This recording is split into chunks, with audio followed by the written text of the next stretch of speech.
Why choose a Sleep Number smart bed? Can I make my site softer? Can I make my site firmer? Can we sleep cooler?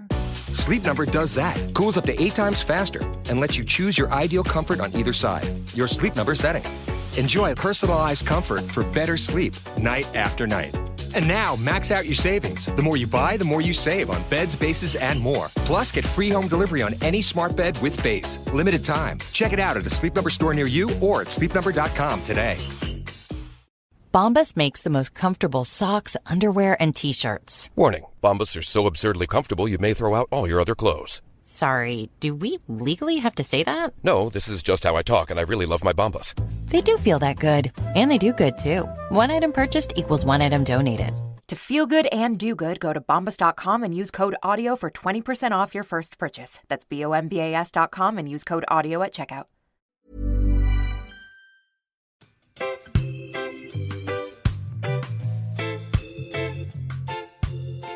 Leaving your comfort zone ultimately helps you to deal with change and making change in a much better way.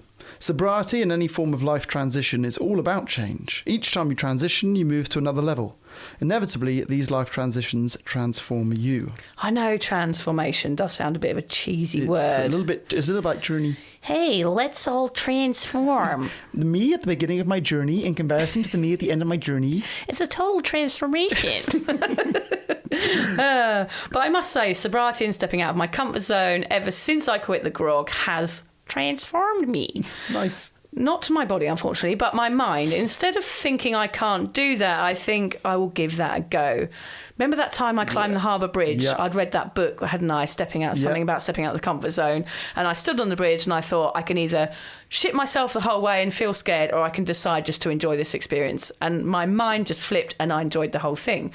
My mindset plus the 4 stages process helped me transform. That was the last time I saw you in a hard hat, along with Christmas Day this year doing the, was it tree climb? Zip lining. Zip line, yeah. I could put a hard hat on for you in a minute if you want. Thanks a lot, yeah. If that's your thing. I guess that's my thing. That's what I've discovered. Odd. Yeah. What are some other things we've done that have propelled us out of this happy circle of familiarity? And how do we feel it has made our lives richer? You can go first. Yeah, well, of course, giving up drinking is my main one, which it would be. That is the biggest thing I've ever done. That is the biggest fear I've ever faced. Being a drinker and being in that comfort zone, comfortably numb, was a very nice place to be, I thought, until it started to affect my mental health. And stepping out of that has been the best thing I ever do. And I face that fear daily by socialising, by being myself, by everything that I do in my life is to do with that now. Originally, I was scared going on other people's podcasts. I'm fine with that. The more I did it, the better it got. Yeah. Just practice makes perfect as well a lot in this topic. Have you listened back to the first one that you did? I haven't actually, but I know it was rubbish. Really, yeah. Being confident at social events, that's taken some time. And public speaking, I did the work. I went through the learning process with that. Dancing like no one's watching. Now, Hamish, this is something I've got to talk to you about today.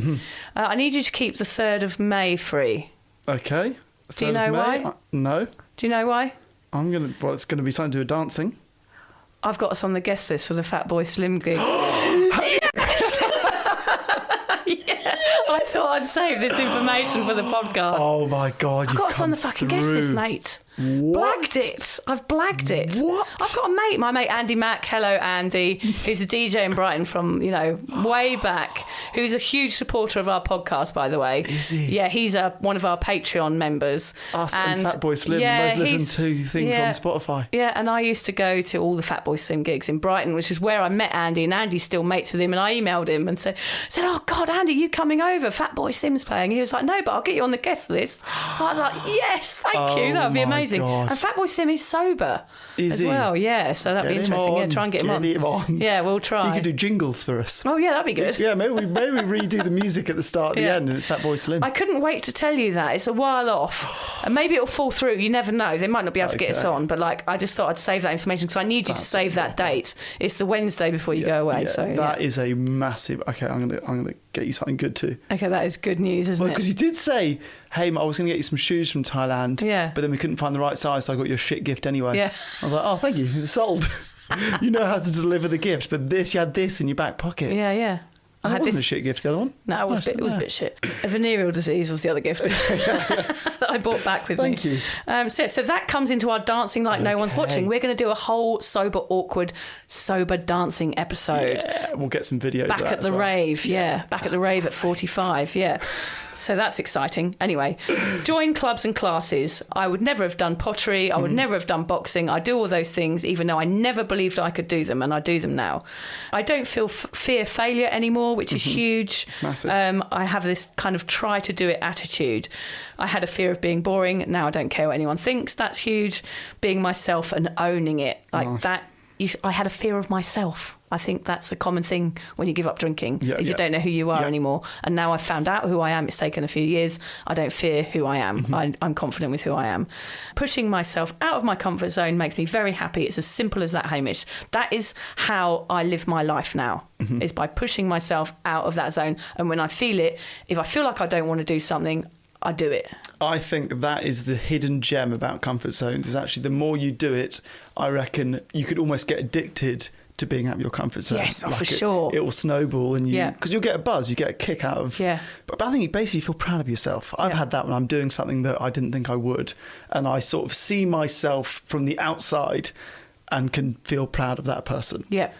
I lived a very normal life in the UK that I could have very comfortably stayed in.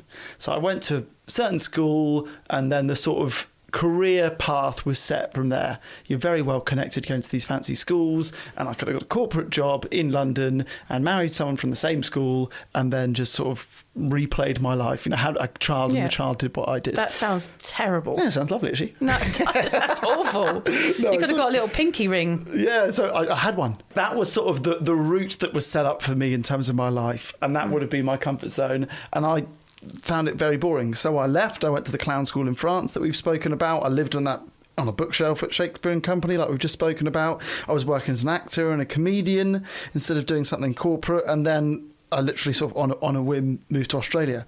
And then since being here, I fell in love with Australia my first day. I had to do farm work to get the visa. Everyone who has to do farm work to get a visa, there's a bit of a rule in Australia. If you do 90 days farming, you get another year on your visa. And everyone goes north in the winter because it's all like where we live now. It's always warm, and you can stay warm and do a job. I went south in the winter to Tasmania, where it's frickin' freezing. But that was like the best decision I ever made. And I lived by myself in this ship container, and I loved it. Did you work on a sheep farm? The first farm was olives. Yeah. And then I went to Cootamundra. That was where there were sheep. Oh, God. That is a comfort zone. Good point, actually. So, olives are okay. If there are dead olives, I'm okay. There's thousands of other ones, and we can make olive oil out of the live ones. Sheep. It was lambing season. My first day, I had to cut testicles off sheep. Right. And then it was lambing season. So basically your job in the morning was to drive around and sort of by yourself on kind of like a go-kart. Why choose a Sleep Number smart bed? Can I make my site softer? Can I make my site firmer? Can we sleep cooler? Sleep Number does that. Cools up to 8 times faster and lets you choose your ideal comfort on either side. Your Sleep Number setting. Enjoy personalized comfort for better sleep night after night. And now, max out your savings. The more you buy, the more you save on beds, bases, and more. Plus, get free home delivery on any smart bed with base. Limited time. Check it out at a Sleep Number store near you or at sleepnumber.com today. You buy a pair of socks, that's 2 socks. You buy a pair of Bombas socks, that's 4 socks. Because one purchased is one donated. Socks are the #1 most requested clothing item in homeless shelters. So when you buy a pair of super comfortable Bombas socks, you're also donating a pair. Bombas customers have powered over 150 million donations. So Bombas would like to thank you 150 million times. But we only have like 30 seconds. Go to bombas.com and use code AUDIO for 20% off your first purchase. That's BOMBAS.com and use code AUDIO at checkout. And if you see a sheep lying on its side, struggling to give birth, you hop out and you pull the lamb out of them. Wow. And it was only about 50-50 that the lamb would be alive. And even if you did pull it out alive, often the mother would die. Because if they're on their side for too long, the blood's not moving to their legs, and they're basically paralysed and they pass away. Right. And that was intense. Gosh, that is a full-on job to have while you're travelling. Every day, yeah. Oh, and that's sad. Freezing, you're by yourself, dealing with death. Yeah, awful. God, I grew up in London. There's no death. Yeah. Not of animals. So yeah, good point. So farming in Tassie and Cootamundra was definitely outside of my comfort zone. Saying hello to everyone. That's something I sort of learnt from a friend of mine at drama school. Literally everyone he walks past will say hello to. Yeah. And it, to some people it's weird, but to others it opens a conversation, particularly if people feel like they want to have a conversation. Just that intro will encourage them to speak to you, and you have amazing social interactions through that. Okay, this is bringing up something in me. Grinning. Well, it's just funny that you mention this because on holiday we play this game when we're we never stayed anywhere posh. We just stayed in like bungalows, like shacks on the beach and stuff. But me and John play this game where we say hello to everybody. Nice. As they're approaching, it looks like they're never going to say it. People in resorts or anything, they don't say hello to you. And we just can't understand it. Why don't people say good morning? Oh my God, we're so alike. Yeah. And so as they approach, we know they're going to say, they're not going to say it. So we test the approach. And then just as they're passing, we go, good morning. So they're almost like in shock that we've said it. And then they have to say it. But why don't people say good morning? I don't understand it, Hamish. What is wrong with people? It's odd, isn't it? Yes, we play the game everywhere we go. We say hello to everyone. In fact, our kids were doing it by the end of it. So we're like this really annoying family walking around Thailand saying hello to everybody. We loved it though. Yeah. People are on so my holidays grumpy. we play Uno, but you play hello. Yeah. Obviously giving up drinking and the fact that, I didn't necessarily have to do it, but that was sort of the ultimate challenge is can you give up even if you don't have to? Yep. Yeah, what I've learned about comfort zones is I get such a buzz out of being the person doing someone different. And I think actually this probably comes down to ego, and I've always thought I don't have much of an ego, but I like the thought, and this might not even be going on, that my friends are somewhere talking about the weird crap that I've done. Okay, yeah, that's cool. Yeah. Which is ego, really, but I like the idea that people are like, have you seen what he's freaking living in a ship container in Tasmania, whatever it is. I like that buzz. And I've talked about it with regards to drinking, out of dancing like a lunatic, and I overhear mates of mine go, he's not even drunk. He's not even drinking. Yeah. Like, look how weird that guy is. I quite like that feeling. I do like that feeling too. I often get the comment on my Facebook page is like, this could only happen to you. Yeah. And these things only happen to me is because I'm putting myself out there. Things don't happen to you if you stay at home eating chocolate pretzels. Yeah, I like that. That's true, isn't it? This could only happen to you is a nice feeling to get that. Yeah. I'm like, it's happened to me because I'm in fucking Thailand in some mental place doing something weird and throwing myself off a building, whatever I'm doing. So things happen in those situations, don't they? Yeah. You meet the Foo Fighters. Just keep playing frisbee on beaches, talking to strangers, asking them direction. Just do that all day if you can. To the wall climbing shop. What a niche in. Spoiled bastards. Are there any fears that you'd still like to conquer, Hamish? Yes, I would say I've always wanted to present live on TV. Yeah, okay. I've done live radio now, which is great, but live TV is like the mecca for me. Yeah, that's the absolute top. I want to have a second child. Yeah. So we've got one. We feel like we're in the trenches now. You'll know better than me. We're like, let's have the second one soon so we never get out of the trenches before we have to re-enter them. Okay, yeah, that's true. That's good. Get it done with. I love the idea of continuously moving. I like to be 60 and have lived in like 20 countries. Okay, yeah. And I think that is a bad idea in my mind for the children's schooling, for career progression, for laying down some roots, for like feeling established in a community, like getting to a depth of friendship with your circle, maintaining relationships with friends and family back home. Like, there's lots of reasons to not do that, but I like the idea of it. I think we will definitely move to Thailand in the next 2 years. In our first phone call when you got back, I just think... I was still at the airport and you were raving about Thailand. I thought, we're going to lose her in a couple of years. Well, I just think life's for living, and I think you've got to experience everything if you can. If you can, I will give everything a go. I would love to take the kids there, to learn Thai, go to a little school there. Like, I think it'll be brilliant. I think it will definitely happen. In fact, I might pitch it as my third book a year and then get someone else to pay for it. You know, your family will follow you like they did here. Yeah. I want to keep doing the They'll podcast. follow me I'm going to move to Thailand. We're all moving to Thailand, people. We need to increase our Thai audience. Yes, we do. Yeah, that's a good idea. Maybe we learn basic Thai and do sober awkward in Thai. ฉันพูดไทยแล้วค่ะ เป็นอาจารย์ที่กรุงเทพ20 ปีแล้ว Which means? Which means I speak Thai already. I was a teacher there 20 years ago. And George was brilliant at Thai when we were there. He learned it. He picks up languages like me. God, I hope there are people that speak Thai who are nodding along to Kapun that. She does have a good accent. Naka. What about you? Have you got any of these fears that you still want to conquer you haven't done yet? Stand-up comedy I'd always love to do. Yeah. Thai boxing camp, would love to go and do 3 months and learn it properly. Yeah. Climb a mountain, not Everest, I'm not that stupid.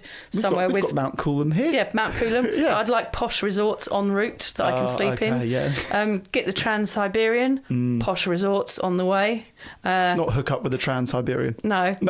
Go to India, posh resorts on the way. Okay, yeah. Perhaps so it's not totally out of your comfort zone. Go to really posh parts of really struggling countries. Yeah. Yeah, that would be nice, wouldn't it? Learn to carve wood. I've always wanted to do that. Yeah, I just have a thing for carving wood, would like to do that. Weird things, but there are things I will do. Okay, that's good. We'll finish with a quote. Tony Robbins, all growth starts at the end of your comfort zone. Yeah. Nice, yes. We love Tony Robbins. Well, even if it is a bit culty, probably. Yeah, he can come on the podcast anytime he likes. Yeah, you're not culty, really. No, we think you're funny. And if you want to sponsor us, you've got plenty of cash. Yeah, if you want to give us some money, that's fine.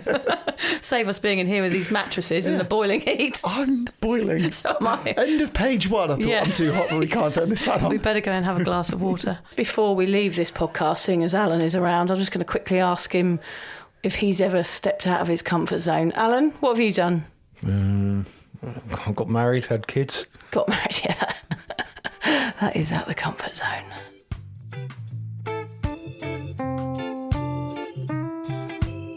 If you're questioning your relationship with booze, you're struggling to moderate, or your hangovers are causing anxiety, it might be time to reach out for some support.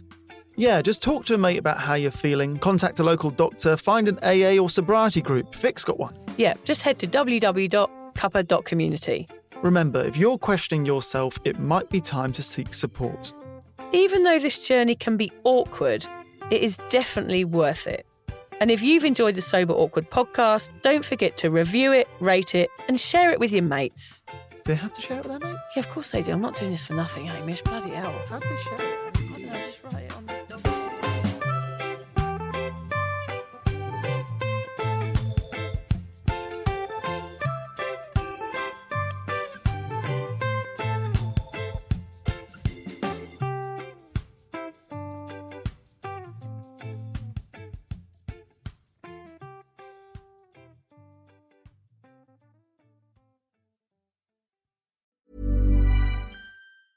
Skip the gym, not the workout. With Hydro, you get a full-body workout in just 20 minutes, hitting 86% of your muscles in one smooth, low-impact motion. And now there's the new Hydro Arc, Hydro's most advanced rower yet. Arc introduces Hydrometrics, tracking your power, endurance, and precision every time you row, so you can actually see your progress. Go to hydro.com and use code ROW to get $100 off any Hydro rower, including Arc. That's HYDROW.com, code ROW. Hi, it's Jenny from Simple Bath and Kitchen. I'm the dreamer, always thinking about how to make a bathroom spa-worthy. And I'm Bill, the realist, making sure the budget and timeline stay on track. Together, we design beautiful bathrooms in 1 to 4 days. And complete amazing kitchens in only 1 week. Don't wait. Fall is here. Get your perfect new bath or kitchen before the holidays. Visit us at simplebathandkitchen.com or call us at 614-888-BATH. That's 614-888-BATH.